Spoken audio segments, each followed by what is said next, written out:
I found him in the west corridor, away from the crowd. The music from the ballroom was muffled here, reduced to a distant pulse that matched the hammering of my heart. Baby A, my son, our son, was a warm weight against my chest, wrapped in the softest cashmere blanket money could buy. Jiwoo had spared no expense on things. Just on presents. Jiwoo. He turned, and for a split second, something flickered across his face. Annoyance, maybe. Or just the inconvenience of being interrupted. He'd loosened his tie, and I could smell the other Omega's scent still clinging to his collar. Jasmine and something sweet that made my stomach turn. Minsuk. My name sounded like a curse in his mouth. What are you doing out here? I told you to stay in the East Wing. I needed to see you. My voice came out smaller than I'd intended, and I hated myself for it. 3 years, and I still couldn't figure out how to speak to him without my throat closing up. I needed to talk to you about. Not here. His eyes darted back toward the ballroom, toward the laughter and clinking glasses and the Omega who'd just had his hands all over my alpha. You know better than this. The baby stirred against my chest, a tiny fist emerging from the blanket. I adjusted my hold, protective, and Jiwoo's gaze finally, dropped to the bundle in my arms. For a moment I thought I saw something soften in his expression. Hope flared hot and desperate in my chest. He missed you, I said quietly. They both did. I thought maybe you could come see them tonight. After the gala. Just for a few minutes. They're getting bigger, Anne. Minsuk. He said my name like a warning. Like I was a child reaching for something I had no right to touch. We've talked about this. Before I tell you what happened next, subscribe to Starry-Eyed Lovers, and comment where you're watching from. You won't believe what happens. Talked about what? About you pretending they don't exist. The words came out sharper than I'd planned, and I saw his jaw tighten. Jiwoo, they're 3 weeks old. You haven't held them once. You haven't even looked at them properly. You wouldn't even let me name them because you said. Because they complicate things. His voice was ice. Precise and cutting and so cold. I was very clear about what this arrangement was from the beginning. You agreed to it. I agreed to give you heirs. I agreed to be discreet. I didn't agree to raise your sons alone like they're some dirty secret you're ashamed of. His eyes flashed, and he stepped closer. Not close enough to touch, never that, but close enough that I could see the muscle jumping in his jaw. Close enough that I could smell the expensive cologne that used to make me feel safe, and now just made me feel sick. You knew what this was, he said, each word deliberate. Don't make demands like you're my equal. The slap of those words hit harder than his hand ever could. I'd known, of course. Known that I was the hidden Omega, the secret kept in gilded rooms. Known that his world would never accept someone like me. Soft where they were sharp, quiet where they were loud. But I'd thought the babies would change things. I'd thought that giving him sons, blood heirs, would finally make me matter. I'm not trying to be your equal, I whispered, and hated how my voice broke. I'm just trying to be acknowledged. They deserve a father who. They deserve. He laughed, and it was the ugliest sound I'd ever heard. Minsuk, listen to yourself. You're getting emotional over something that doesn't require emotion. This is business. This has always been business. The baby started to fuss, picking up on my distress the way infants do. His tiny face scrunched up, a warning that he was about to cry.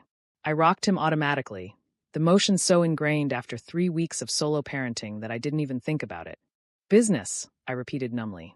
Our children are business. They're complications. His eyes went dead when he said it. Flat and empty like I was looking at a stranger. Complications that I didn't ask for, that I told you to prevent, and that you assured me you had handled. The world tilted. I'd been on suppressants, had done everything right, but Omegaverse biology didn't care about pills and precautions when an alpha's rut synced with an Omega's heat. He knew that. He'd known that. You said you wanted heirs, I managed.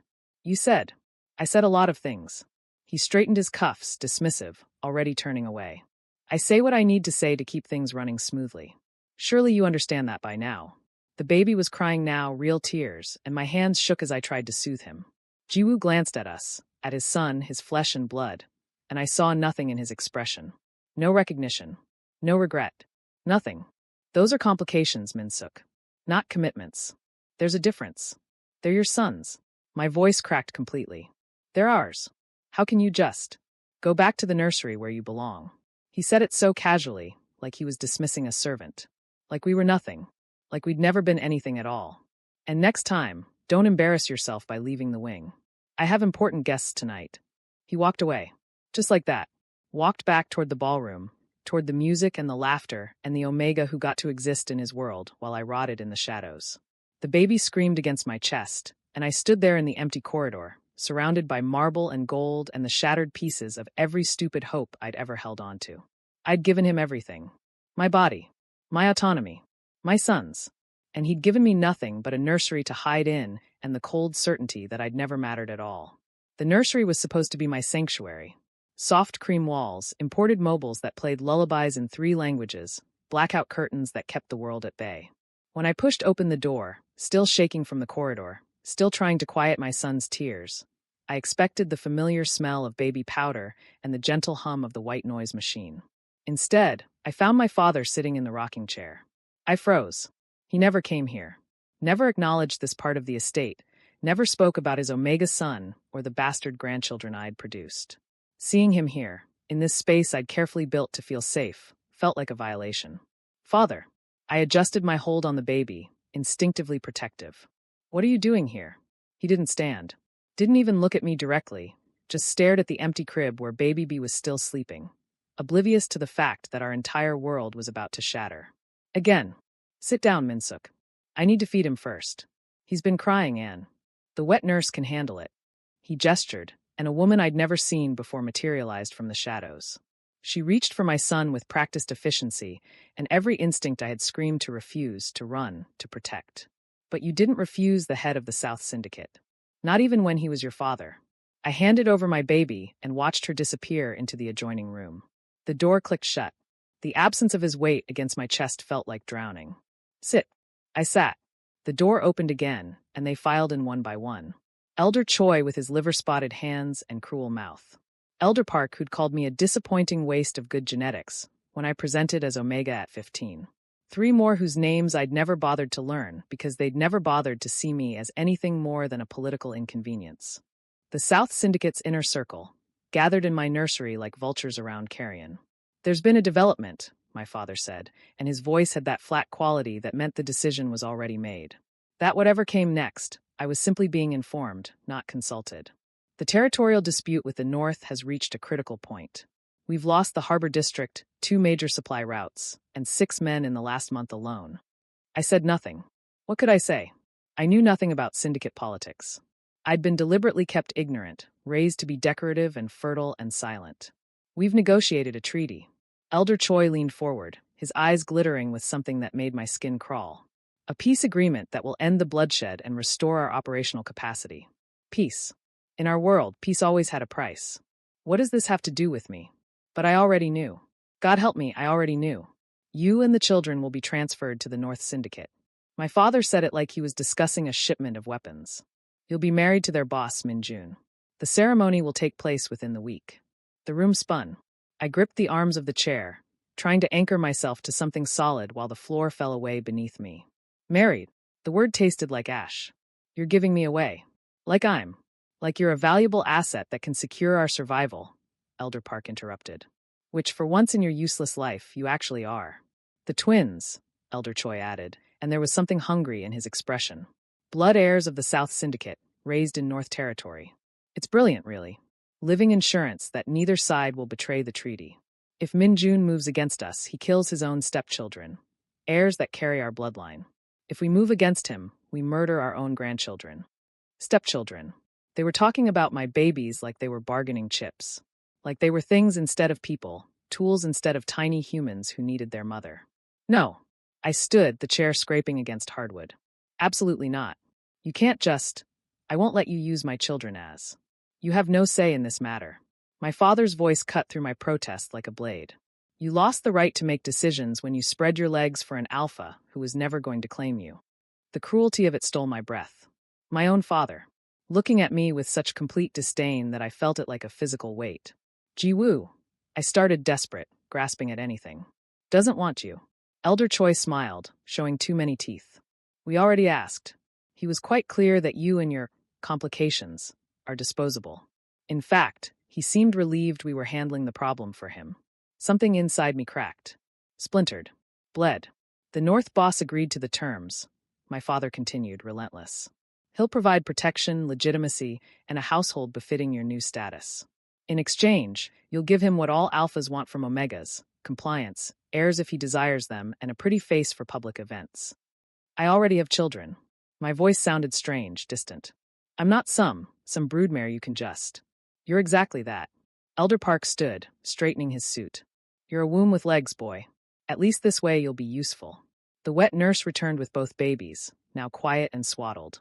She placed them in their shared bassinet without looking at me, without acknowledging that she'd just witnessed my entire life being dismantled. You have 48 hours to pack, my father said, already moving toward the door. The other elders followed like a funeral procession. Take only what you need. The North will provide everything else. Someone will collect you on Tuesday morning. What if I refuse? I whispered. What if I just leave? Take them and disappear. My father paused in the doorway.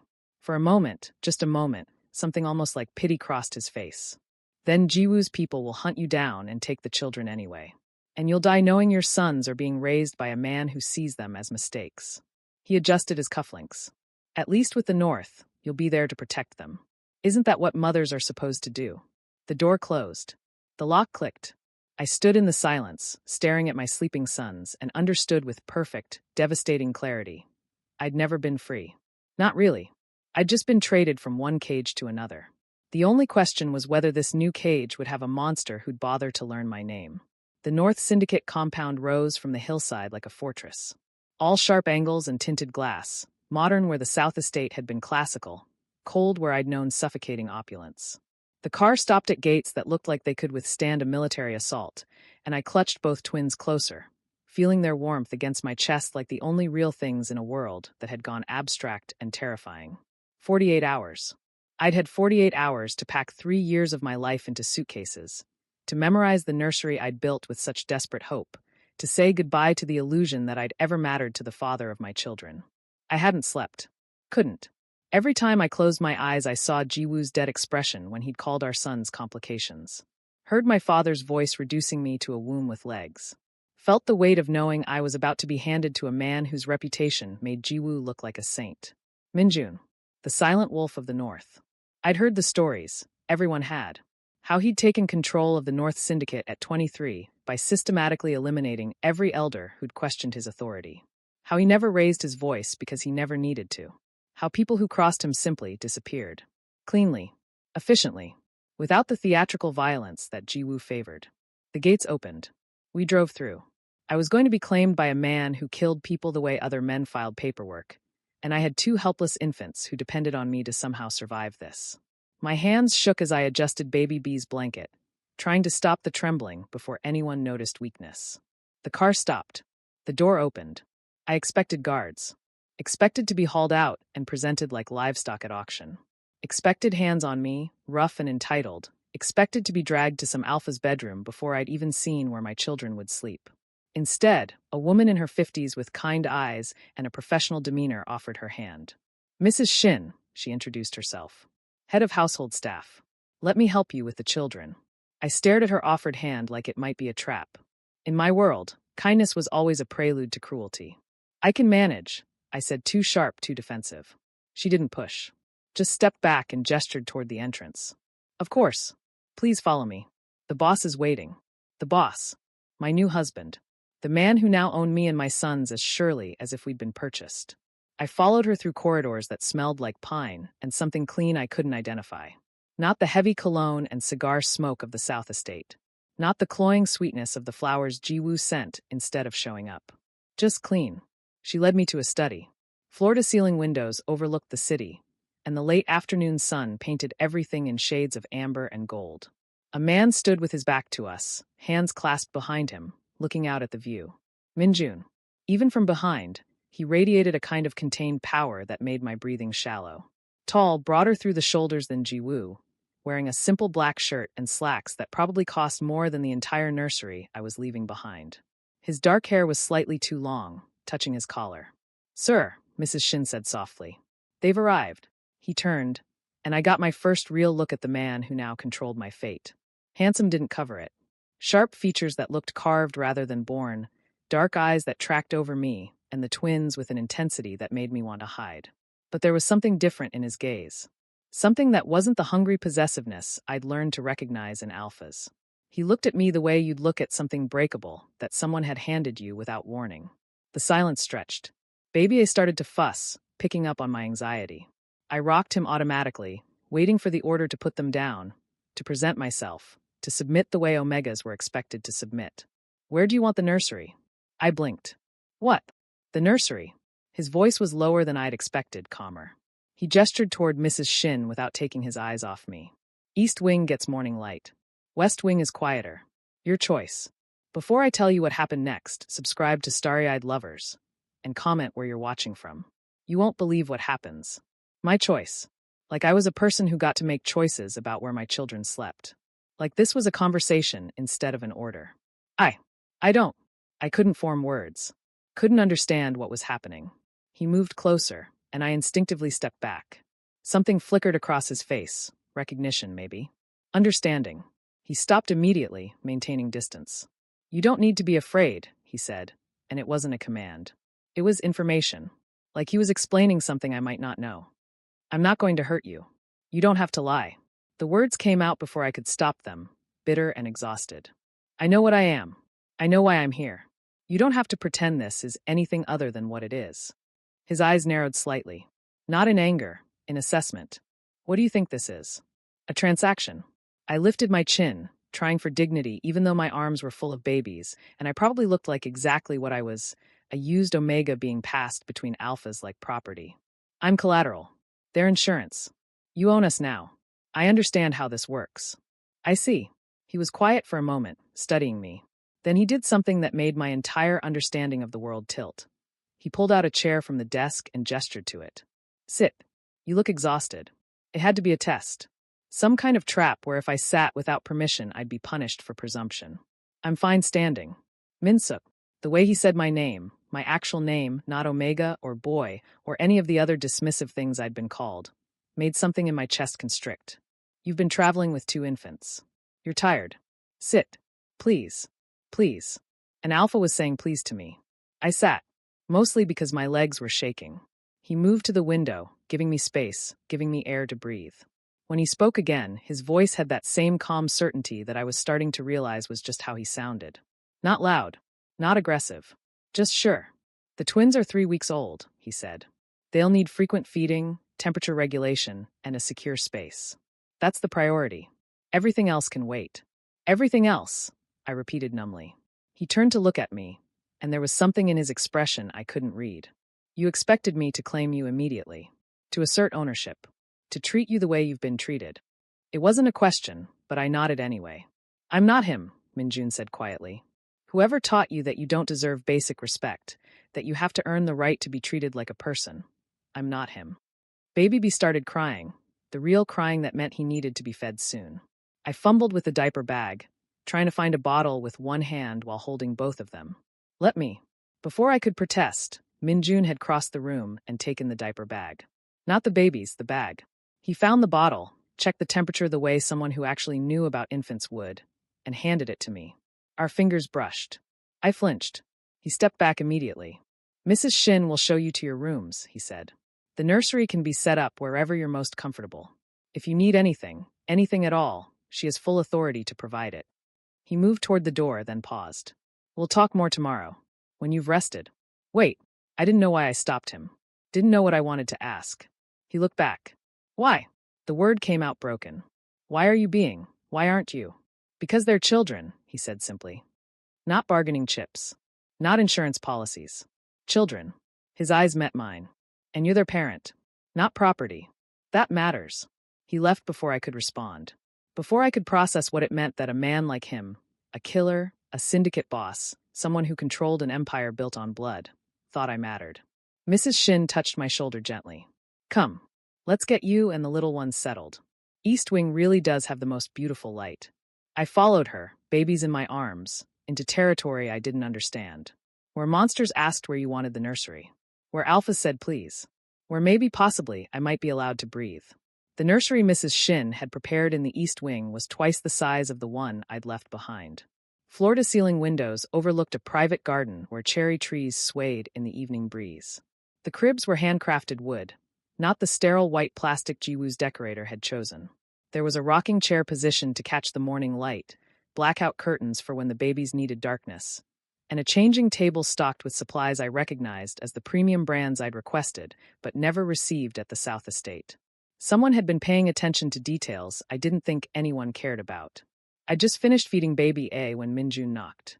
Actually knocked, on the doorframe of a room in his own house, waiting for permission to enter a space he owned. "Come in," I said, too surprised to remember I should probably be more deferential.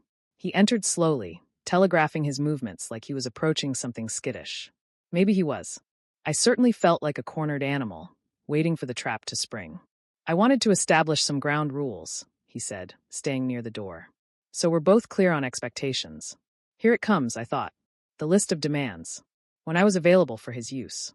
What positions he preferred. Whether I was allowed to speak during or if silence was expected. All the rules Jiwoo had established and then broken whenever his mood shifted. I positioned myself between Minjun and the cribs without thinking about it. Protective. Pointless, probably, but instinct didn't care about logic. "First," Minjun said, and his voice had that same steady quality that I was learning meant he'd already thought through every word. "I won't touch you unless you ask. Not for bonding, not for claiming, not for anything. Your body is yours. What happened before, whatever you experienced before you came here, that's not how this works." I stared at him, waiting for the caveat. The "unless I decide otherwise" or "until I get tired of waiting" that men like him always added. It didn't come. "Second," he continued, "the twins are under my protection, but you're their parent. I won't override your decisions about their care. You know what they need better than I do. I'm here to support, not control." "Why?" The word escaped before I could cage it. "Why would you agree to this arrangement if you didn't want to, if you're not going to? Use you." He said it plainly, without judgment. "Because the treaty needed to happen. Because your father and the elders made it clear that you and the children came as a package. Because refusing would have meant more bloodshed." He moved slightly, just enough to lean against the doorframe, making himself smaller. "Less threatening. But none of that means I have to treat you the way they did. They told you." My voice came out flat. "About Jiwoo. About what I was to him. They told me you were a hidden omega with twin infants. That you'd been unacknowledged." His jaw tightened. "They didn't need to tell me more than that. I could see it in your eyes when you arrived. The way you flinched. The way you positioned yourself between me and the babies like I might take them." Heat crept up my neck. "I didn't. You did. You still are." He nodded toward how I was standing, body angled to shield the cribs. "And that's fine. That's smart, actually. You don't know me. You don't know if I'm safe. Trust has to be earned. I didn't know what to do with this. With an alpha who acknowledged that trust was something earned rather than demanded. Third rule," he said. "This is your home, not your cage. You can go anywhere in the compound. The library, the gardens, the kitchen at 3 in the morning if that's what you need. You're not confined to this wing. You're not hiding. People will see me." It came out small. Fearful. Yes. Something fierce crossed his expression. "They'll see my family, and they'll treat you with the respect that demands, or they'll answer to me." Family. He said it like he meant it. Like 2 babies he'd known for 6 hours and an omega he'd met this afternoon counted as something worth claiming publicly. "I don't understand you," I whispered. "You don't have to." He straightened. "You just have to know the rules. Everything else can develop however it develops. Or not. There's no timeline here, Minsuk. No expectations beyond basic respect." He left before I could respond, closing the door quietly behind him. I stood in the beautiful nursery with my sleeping sons and tried to figure out what kind of trap this was. Because it had to be a trap. Men like Minjun didn't just give without taking. There had to be a price. There was always a price. I was still trying to figure it out at 2 in the morning when Baby B woke up screaming. His brother joined in immediately, their cries echoing off the high ceilings in stereo. I stumbled out of bed, still half asleep, trying to remember which one had eaten last, and whether I'd sterilized enough bottles, and why everything felt so impossibly hard. I was in the middle of trying to warm a bottle one-handed while holding a shrieking infant when the door opened.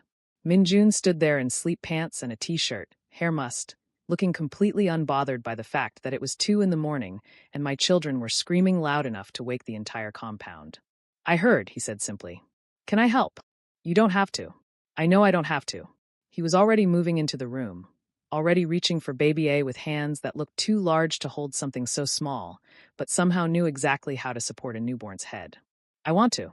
I watched stunned as this man, this killer, this syndicate boss, This alpha who could have anyone and anything he wanted, walked my son around the nursery with the kind of gentle competence that spoke of actual experience. He murmured something too quiet for me to hear, something that sounded almost like a lullaby, and baby A's cries quieted to fussy whimpers. "You've done this before," I said. "I have younger cousins." He adjusted his hold, rocking slightly. "Spent a lot of time with them when they were small. Before I took over the syndicate." A pause.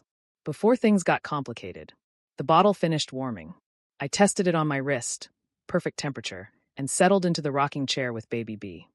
Minjun stayed standing, swaying gently, his large hand supporting my son's tiny head with a tenderness that made my throat tight. We didn't speak, just existed in the quiet intimacy of a 2 a.m. feeding. Two people taking care of helpless things that depended on them. It shouldn't have felt significant. It was just logistics, just basic childcare. But Jiwoo had never even asked if I needed help. And Minjun was here, at 2 in the morning, holding a child that wasn't his, asking for nothing in return. "Why are you being kind to me?" I asked into the darkness. He looked at me over baby A's downy head, and his expression was unreadable. "Because you deserve kindness," he said, like it was obvious. Like it was the simplest thing in the world. "Because they deserve a parent who isn't constantly afraid. Because this is what family means, Minsuk. We show up." Baby B finished his bottle. I burped him, changed him, settled him back in his crib. Minjun did the same with baby A, his movements careful and practiced. Then he headed for the door.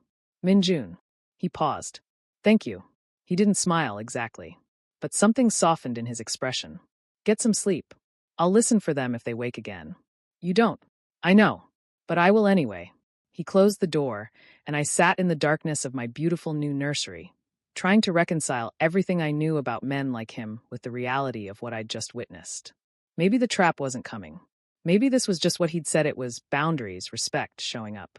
Maybe, possibly, I'd just met the first alpha who understood that protection wasn't about cages. It was about giving someone room to breathe. The first message came 3 days after I arrived at the North Compound. I was in the garden, babies asleep in their twin stroller, watching cherry blossoms drift across the stone path like snow. My phone buzzed in my pocket, and I pulled it out without thinking, without remembering that some ghosts don't stay buried just because you've moved to a different house. "Jiwoo, you really thought you could just leave?" My hands went cold. The phone felt like a live grenade, and I should have turned it off, should have blocked him immediately, but I was frozen. 3 days of peace, of gentle mornings and Minjun's quiet presence, and now Jiwoo's name on my screen brought everything crashing back. "Jiwoo, answer me. I know you're reading this." I turned the phone off, slipped it back in my pocket, tried to enjoy the garden, the sunshine, the fact that my sons were sleeping peacefully in a place where they were seen as children instead of complications. But my hands wouldn't stop shaking. The messages kept coming. I'd turn the phone on to check the time or to photograph the twins, and there would be more. Always more. "Jiwoo, the elders had no right to trade you away. You belong to me. Jiwoo, those are my sons. My blood. You can't just take them and play house with that North bastard. Jiwoo, you think he actually wants you? You're used goods, Minsuk. A whore who spread his legs for me, and now you're spreading them for him. Is that it? You just need an alpha, any alpha, to tell you what to do?" I read them in the bathroom at 3 a.m. while feeding baby A. Read them in the nursery when I should have been napping. Read them until the words blurred together into one long accusation that I was worthless, that I was nothing, that I'd always been nothing. The worst part was how familiar they felt. How easily I slipped back into the belief that Jiwoo was right. That Minjun's kindness was temporary, conditional, something that would evaporate the moment he realized what I really was. Jiwoo. He's going to get bored of playing daddy to another man's bastards. Then what? You think the North will keep protecting you when you're not useful anymore? Jiwoo, I could have given you everything. I could have made you somebody. But you were too needy, too demanding, always wanting more than you deserved. Jiwoo, come back. We can fix this. I'll acknowledge them if that's what you need. I'll claim you publicly. Just stop this insanity and come home. That one made me laugh. A bitter, broken sound that woke baby B and made him cry. Come home. As if the South Estate had ever been home. As if his acknowledgement wasn't just another way to control me. I picked up my son and rocked him, reading the messages over his downy head. Jiwoo, you're mine. Do you understand that? Mine. Not his. Those children are mine. Everything you are is because I allowed it. Jiwoo, answer me. Jiwoo, answer me. My phone became a source of constant dread. I kept it on silent, kept it face down, but I could feel it there. Feel the weight of Ji-woo's words accumulating like poison. I stopped sleeping. Started flinching at every notification sound, every buzz, every reminder that he was still there, still reaching for me across the distance. I thought I was hiding it well. I smiled at Mrs. Shin, thanked her for the meals she brought when I forgot to eat. I took care of the twins with the same focused attention I always had. I pretended everything was fine. But Minjun noticed. Of course he did. I was in the nursery, phone in hand, reading the latest message. You'll regret this. You'll come crawling back, and I won't be there to catch you. When he knocked. Come in, I said automatically, shoving the phone under a burp cloth. He entered, carrying 2 cups of tea. Set one on the table beside the rocking chair where I sat, kept the other for himself. Didn't mention the phone I'd so obviously tried to hide. You've been distracted, he said.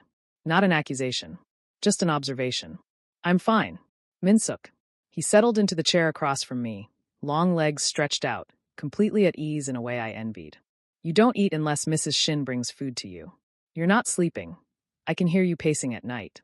And you jump every time your phone makes a sound. A pause. He's contacting you. Before I tell you what happened next, subscribe to Starry-Eyed Lovers and comment where you're watching from. You won't believe what happens.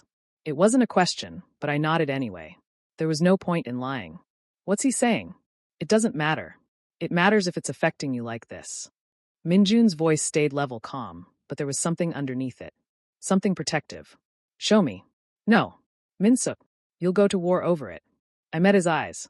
You'll take it as a violation of the treaty or a threat or something that requires a response. And then the twins will grow up in the middle of a syndicate war because their biological father can't let go. Minjun was quiet for a long moment. Then he leaned forward, elbows on his knees, and looked at me with an intensity that should have been frightening but somehow wasn't. You're protecting him, he said softly. Even now. Even after everything he's done to you. You're trying to protect him from consequences. I'm protecting them. I glanced at the cribs where both babies slept. If you go after Ji-woo, the South will retaliate. The peace will shatter. And my sons will grow up knowing they're the reason people died. They won't be the reason. He will be. Minjun straightened. But you're right that it's your decision. Your phone. Your boundary to set. He picked up his tea, took a sip. Block him. Or don't. But know that nothing he says changes what's real. You're safe here. He says I'm not. The words tumbled out before I could stop them. He says you're going to get bored. That you'll realize I'm used goods and another man's bastards aren't worth the trouble. That I'm nothing without him. And you believe him. I don't know what to believe. My voice cracked. 3 weeks ago I thought he loved me. I thought bearing his children meant something. I was wrong about all of it. How do I know I'm not wrong about this too? Minjun set down his tea. Rose. Crossed the space between us in 3 strides and knelt. Actually knelt. In front of my chair so we were eye level. Look at me, he said. I did. Couldn't not, with him this close. I'm not him, Minjun said, each word deliberate. I don't say things I don't mean. I don't make promises I won't keep. And I don't need you to earn basic human decency by being perfect or useful, or whatever impossible standard he set. His eyes held mine. You're safe here. The twins are safe here. That's not conditional. That's not temporary. That's real. How can you promise that? Because I choose to. Simple. Absolute. Every day I choose to. And I'll keep choosing to until you believe it. My phone buzzed under the burp cloth. We both heard it. Ji-woo, probably with another desperate message about ownership and blood, and all the things that had never actually meant anything to him. Block him if you want to, Minjun said, standing. Or keep reading them if you need to see who he really is. But stop letting his words live in your head rent-free. He doesn't get that space anymore. He doesn't get any part of you unless you give it to him.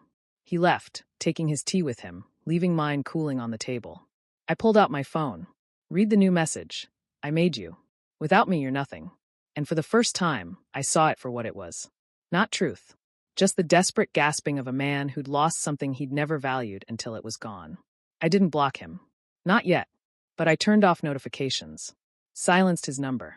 And I drank my tea in the quiet nursery, watching my sons sleep, letting Minjun's words settle into the spaces where Ji-woo's poison had lived for too long.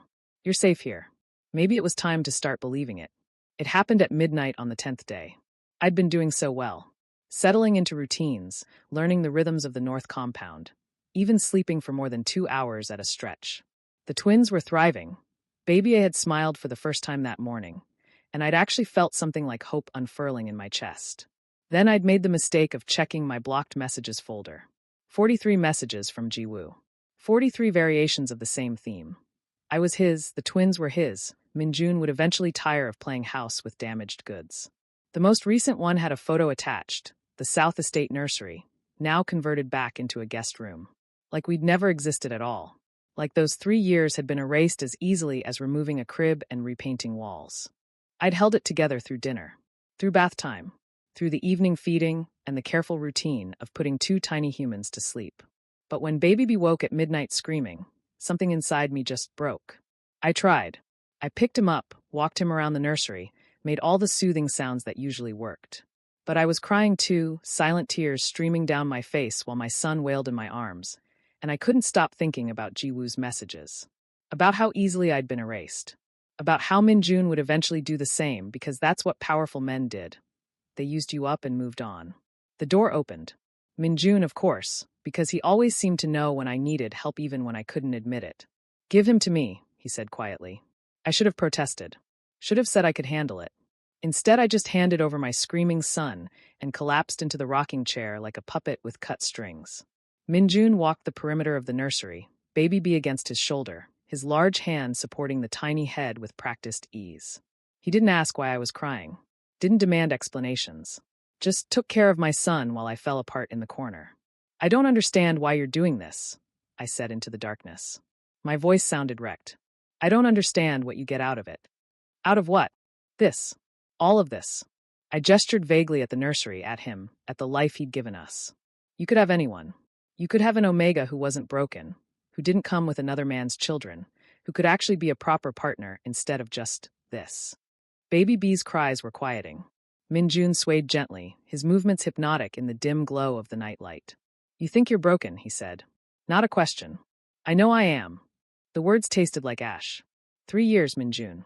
I stayed for 3 years with a man who treated me like a secret he was ashamed of. I let him touch me, use me, get me pregnant twice, and I never once demanded he treat me with basic respect. What kind of person does that? Someone who was trying to survive? No. I shook my head violently. Someone who was pathetic. Someone who was so desperate to belong to someone powerful that I convinced myself being owned was the same as being safe. The admission hung in the air between us. I'd never said it out loud before. Never let myself acknowledge that I'd traded my autonomy for the illusion of protection. That I'd stayed not because I loved Jiwoo, but because I was terrified of being unprotected in a world that devoured weak Omegas. Minjun settled into the chair across from mine, Baby B now calm against his chest. The baby's tiny fist had curled around Minjun's finger, holding on like an anchor. "You stayed because you believed that belonging to someone powerful meant you were protected," Minjun said slowly, like he was working through a complicated equation. "That's what you're saying. At least when you belong to someone in the syndicate, other monsters can't touch you." I wiped my face with the back of my hand. "At least you have a shield, even if the person holding it doesn't care about you. It's better than being alone. Better than being prey for everyone." "Minsuk." His voice was so gentle it hurt. "You weren't protected. You were isolated." "It's the same thing." "It's not." He adjusted his hold on Baby B, supporting the drowsy infant with a tenderness that made my throat tight. "Protection means someone stands between you and harm. Isolation means someone cuts you off from everyone else, so you have no choice but to depend on them. There's a difference between a guard and a prison." I opened my mouth to argue. Closed it. Opened it again. "Jiwoo didn't protect you," Minjun continued, his eyes on the baby in his arms. "He made sure you had nowhere else to go. He kept you hidden so you'd believe he was the only option. He made you think that his scraps of attention were more than you deserved. That's not protection. That's control. But I was safe. Were you?" He looked up then, and the intensity in his gaze pinned me in place. "Were you safe when you gave birth alone because he couldn't be bothered to show up? Were you safe when he called your children complications? Were you safe when he traded you away like livestock and didn't even have the decency to say goodbye?" Each question landed like a physical blow. "You were surviving," Minjun said softly. "That's not the same as being safe. And it's sure as hell not the same as being protected." Baby B had fallen asleep, his tiny face peaceful against Minjun's chest. The alpha stood, moved to the crib, and laid him down with the kind of care that spoke of practice. Of actually giving a damn. "You think I'm going to get tired of you," he said, not looking at me. "You think I'll realize you're not worth the trouble and throw you out like he did. Won't you?" "No. Simple. Absolute." He turned to face me. Because I didn't take you in to use you. I took you in because the treaty required it, yes. But I'm keeping you, keeping all three of you, because you're people who deserve safety. Real safety. Not the conditional, isolating kind that evaporates the moment you stop being convenient. I don't know how to believe that. I know. He moved to the door, paused with his hand on the frame. But you don't have to believe it right now. You just have to stay. Let me prove it. Let me show you the difference between a prison and a home. What if I can't? My voice broke. What if I'm too broken to ever trust anyone again? Then we'll figure it out together. He looked at me over his shoulder. That's what family does, Minsuk. We show up, even when it's hard. Especially when it's hard. He left me there in the darkness, surrounded by sleeping babies and the revolutionary idea that maybe, I deserved something more than survival. That maybe protection wasn't supposed to feel like drowning. That maybe the difference between a guard and a prison was whether you were allowed to breathe. I sat in the rocking chair until dawn, watching my sons sleep in their safe, beautiful cribs, and let myself consider the possibility that Minjun meant what he said. That this wasn't a cage with better furniture. That this might actually be home. I knew something was different when Minjun asked me to join him for breakfast in the formal dining room instead of the casual kitchen, where we usually ate. He was already dressed in a charcoal suit that probably cost more than everything I owned, and there was something purposeful in the way he moved. There's a gathering tonight, he said, pouring tea with steady hands. Neutral ground. All the major syndicates. It's meant to reinforce the peace treaty. My stomach dropped. You want me to go? I want you to have the choice. He set the teapot down. But yes, I think it would be good for people to see that the treaty isn't just words on paper. That it's real. That you and the twins are under North protection. The twins. He wanted me to bring my 4-week-old sons to a room full of criminals and killers. They're so small, I said. What if something happens? What if someone? Nothing will happen. His voice had that absolute certainty I was learning to recognize. I'll have our best security there. Mrs. Shin will accompany us to help with the twins. And I will not leave your side. He paused. But if you're not ready, we don't go. Your comfort matters more than politics. I thought about Jiwoo. About how he'd kept me hidden for 3 years, how he'd been ashamed to be seen with me, how I'd existed in shadows while he played Prince in the light. About the messages still accumulating in my blocked folder, claiming ownership he'd never actually wanted. I'll go, I said. Something flickered in Minjun's expression. Pride, maybe. Or respect. Then we'll show them what family looks like. The venue was a renovated warehouse in neutral territory, exposed brick and industrial lighting, expensive enough to signal status, but sparse enough to avoid appearing soft. I stepped out of the car with baby A in my arms, Mrs. Shin behind me with baby B, and immediately felt 100 pairs of eyes lock onto us. Minjun was there instantly, his hand settling on my lower back. Steady. Grounding. A silent promise that I wasn't alone. Breathe, he murmured.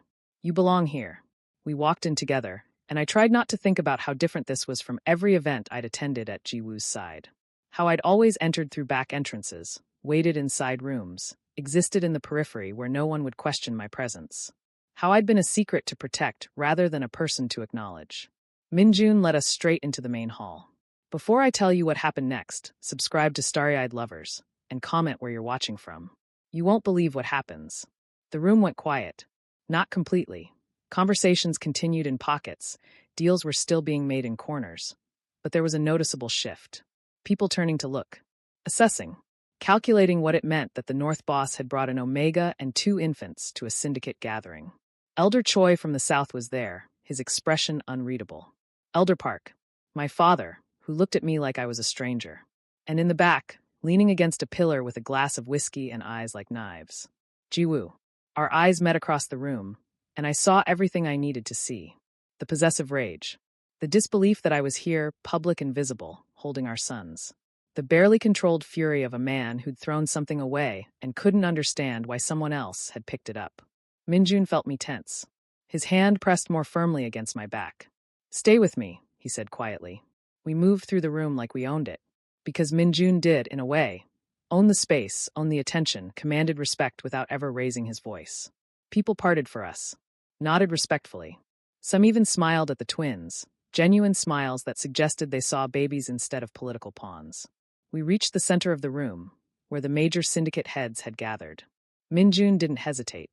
I'd like to introduce my family, he said, his voice carrying without effort. Not loud, just absolute. Min-suk and our sons. Not the Omega from the south. Not the treaty arrangement. Not the mother of the bloodline insurance. Family. Our sons. Like they were his. Like he'd chosen them. Baby A chose that moment to make a soft cooing sound, his tiny fist waving in the air. Someone laughed, not mockingly but with genuine warmth. An older woman from the East Syndicate moved closer. "May I?" she asked, looking at me. Actually asking permission. I glanced at Min-jun. He nodded slightly, leaving the choice to me. "Of course," I said. She peered at Baby A, her weathered face softening. "Beautiful. Both of them. You're very blessed. Blessed. Not lucky to be claimed. Not fortunate someone took you in. Blessed, like we were a real family worth celebrating." More people approached. Asked about the twins' names. We'd finally chosen them. Minho and Minjae. Asked how old they were. Treated them like children instead of treaty guarantees. And through it all, Min-jun's hand stayed on my lower back, a constant reminder that I wasn't alone, wasn't hidden, wasn't something to be ashamed of. I caught Ji-woo watching from across the room. He downed his whiskey and gotten another. His knuckles were white around the glass, his jaw so tight I could see the muscle jumping even from this distance. He started walking toward us. Min-jun noticed. Of course he did. His hand shifted slightly on my back, protective but not possessive. "Ready."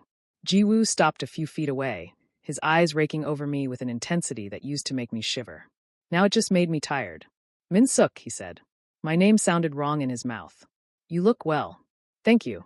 His gaze dropped to Baby A in my arms. Something complicated crossed his face. Longing, maybe, or regret, or just anger that someone else was getting credit for children he'd helped create but never wanted. "They've grown," he said. "Yes." "I never," he stopped. Started again. "I should have been there. When they were born. I should have." "Yes," I said simply. "You should have." Min-jun didn't move, didn't speak, but his presence beside me was a wall. A shield that didn't require isolation. A protection that didn't demand I make myself smaller. Ji-woo's eyes snapped to him. "You think you can just take what's mine?" "I didn't take anything." Min-jun's voice was calm. "Unbothered. You threw it away. There's a difference. Those are my sons. Those are children under my protection," Min-jun corrected. "Children who have a parent who shows up for them. Which, from what I understand, is more than you ever did." Ji-woo's hand twitched toward his jacket. Toward where I knew he kept a gun. Min-jun didn't flinch, didn't react, just stood there with his hand on my back and waited. "This isn't over," Ji-woo said finally. "Yes," Min-jun said quietly. "It is." Ji-woo left, shoving past a cluster of East Syndicate members hard enough to spill someone's drink. I watched him go and felt nothing. No longing. No regret. Just the distant recognition that I'd wasted 3 years on a man who'd never deserved them. "You all right?" Min-jun asked softly. I looked down at Minho in my arms, at Min-jae with Mrs. Shin, at the room full of people who'd just witnessed me being claimed as family instead of hidden as shame. "Yes," I said and meant it. "I'm all right." His hand stayed on my back for the rest of the night. Steady. Grounding. Protective. Exactly where it belonged. The message came through official channels this time. Not Ji-woo's personal number that I'd silenced, but a formal request delivered through South Syndicate intermediaries to North Syndicate representatives. He wanted a meeting. Neutral ground. Just to talk, the message said. To settle things civilly between adults. I should have said no immediately. Should have deleted the request and moved on with the life I was building. But some part of me, the part that had spent 3 years trying to make him love me, needed closure. Needed to look him in the eye one more time and understand that I'd made the right choice. "Absolutely not," Min-jun said when I told him. We were in his study, the twins napping upstairs with Mrs. Shin nearby. Late afternoon sun slanted through the windows, painting everything gold. "I need to do this," I said. "You need to stay away from a man who's sent you 43 increasingly unhinged messages in 2 weeks." Min-jun's voice was level, but there was steel underneath. "He's not looking for closure, Min-suk. He's looking for control. Then come with me." The words came out before I'd fully thought them through. He asked for a private meeting, but the request didn't specify I had to come alone. "You can be there. As my protection." Something shifted in Min-jun's expression. "Your protection?" "Yes." I met his eyes. "I'm not going alone. But I am going. I need him to hear me say it. That I choose this. That I choose you and the boys and the life we're building. I need him to hear it from me." Min-jun studied me for a long moment. Then he nodded. "The old warehouse district. Tomorrow at 8. I'll have our people secure the perimeter." The warehouse smelled like dust and old metal. Ji-woo was already there when we arrived. leaning against a support beam with studied casualness that didn't quite hide the tension in his shoulders. He'd dressed for this expensive suit, hairstyled perfectly, looking every inch the syndicate prince he'd been raised to be. His expression darkened when he saw Min-jun beside me. "I asked for a private meeting," Jiwoo said. "And I agreed to a meeting," I replied, surprised by how steady my voice sounded. "I didn't agree to private. So you need him to hold your hand now? Can't even face me without your new owner present." "He's not my owner." The words came easier than I expected. "That's the difference you never understood." Jiwoo pushed off the beam, taking a step closer.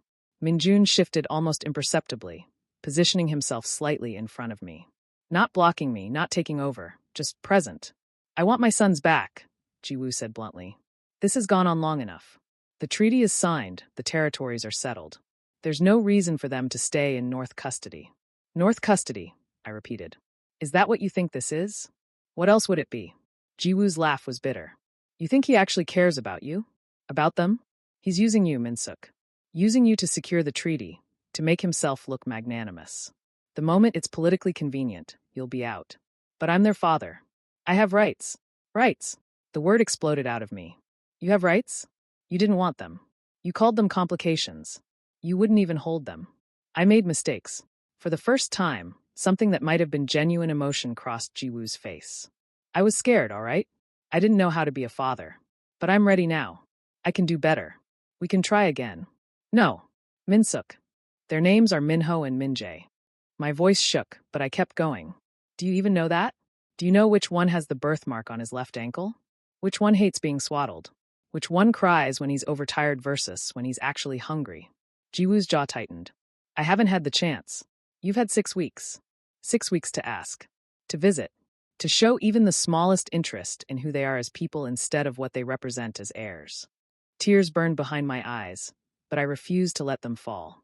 "You never wanted to be their father. You wanted ownership. You wanted to control something you could point to and say mine, without actually doing any of the work. And he's so much better?" Jiwoo's mask was cracking, rage bleeding through. "He's there for every sleepless night? Every fever? Playing daddy to another man's bastards?" "Yes." Min-jun spoke for the first time, his voice quiet but absolute. "I am." Jiwoo's eyes snapped to him. "They're not yours. They are now." Min-jun's hand found the small of my back. "Family isn't just biology.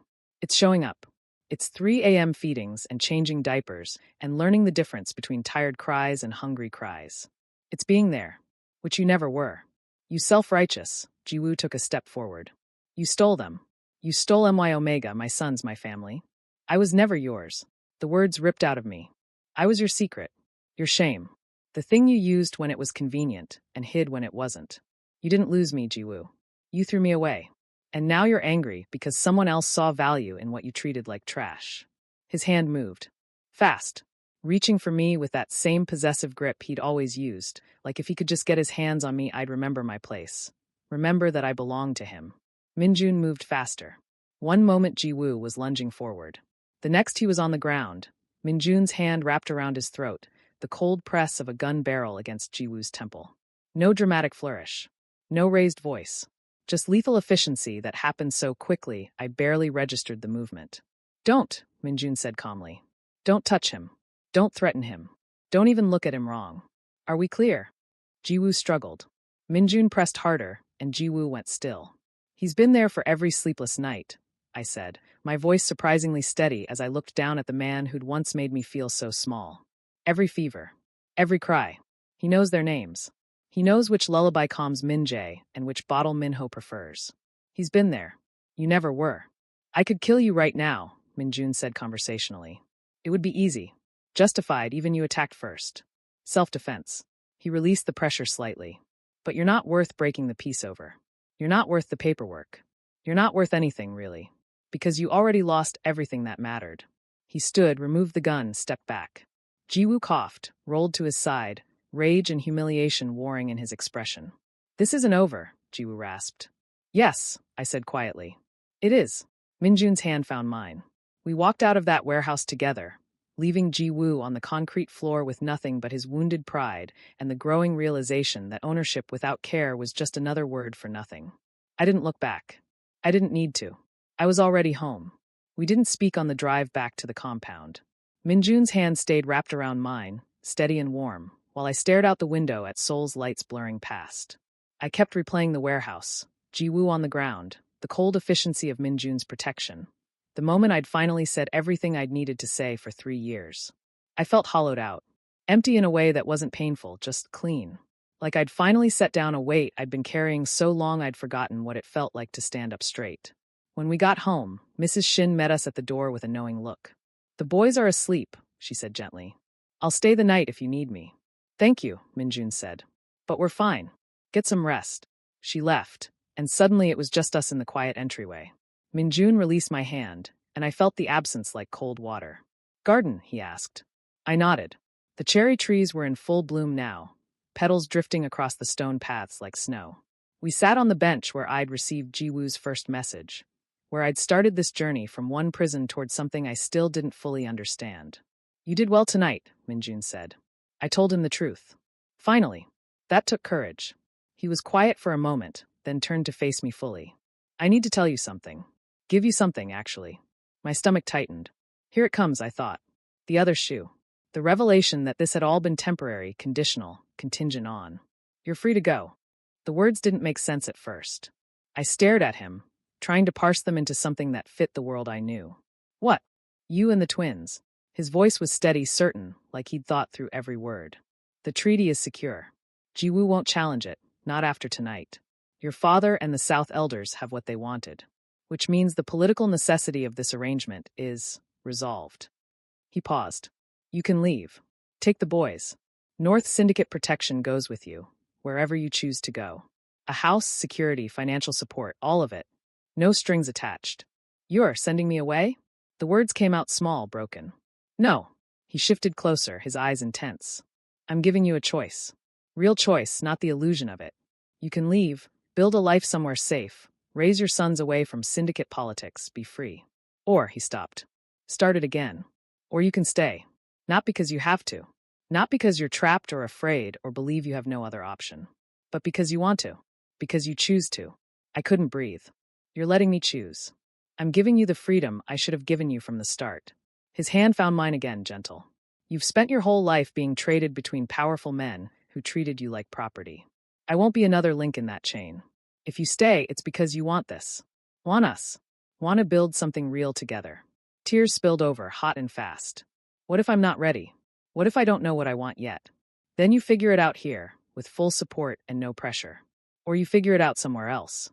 Either way," his thumb brushed across my knuckles. "Either way, you're free. That's what matters. Freedom. Real freedom.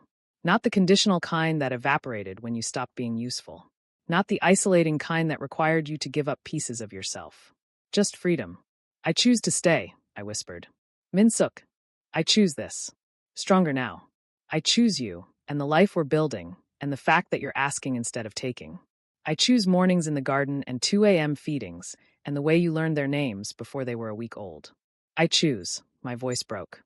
"I choose peace." Finally, something shifted in his expression.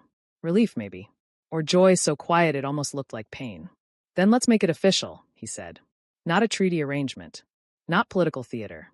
Just us. Real." We bonded 3 days later in the nursery at dawn. No guests. No ceremony planned by syndicate elders. No photographers or politicians or anyone who would turn our lives into performance. Just Minjun and me, Mrs. Shin as witness, and the twins sleeping peacefully in their cribs while soft light spilled through the windows. Minjun had found a traditional bonding ritual. The kind omegas and alphas used before syndicates and politics turned everything transactional. Simple vows. Simple promises. "I vow to protect you," he said, his voice low and certain. "Not by isolating you, but by standing beside you. I vow to protect them," he glanced at the cribs. "To be the father they deserve. To show up. Every day. Even when it's hard." My hands shook as I took his. "I vow to stop running. To stop believing I have to earn basic kindness. To let myself be seen." I took a breath. "To build something real with you. To trust that you mean what you say." He pulled a small box from his pocket. Inside were 2 simple bands, nothing ostentatious, nothing designed to broadcast wealth or status. Just silver, elegant, real. "For when you're ready," he said, slipping one onto his own finger. "No pressure. No timeline. Just whenever it feels right." I took the second band, slid it onto my finger. It fit perfectly. We sealed the bond the way the ritual required. A kiss, gentle and unhurried, that tasted like cherry blossoms and new beginnings. When we pulled apart, Minho made a soft sound in his sleep, and we both turned to look at our sons. Our sons. Not his. Not mine. Ours. They finally have a father who shows up, I said quietly. They always had a parent who showed up. Minjun's arm slid around my waist. Now they just have two. We stood there as the sun rose, watching the twins sleep in their safe, beautiful nursery, and I understood something fundamental that I'd spent 23 years not knowing. I used to think love meant fighting to be chosen, proving your worth, earning your place, making yourself small enough, quiet enough, useful enough that someone might decide you were worth keeping. Now I know it means choosing someone who won't make you fight at all. Someone who gives you freedom and calls it love. Someone who shows up. Minjun's hand found mine, our matching bands catching the morning light. Ready? He asked. I looked at the twins. At the nursery we'd built together. At the man who'd given me the choice to leave and made me want to stay. Yes, I said. I'm ready. And for the first time in my life, I meant it.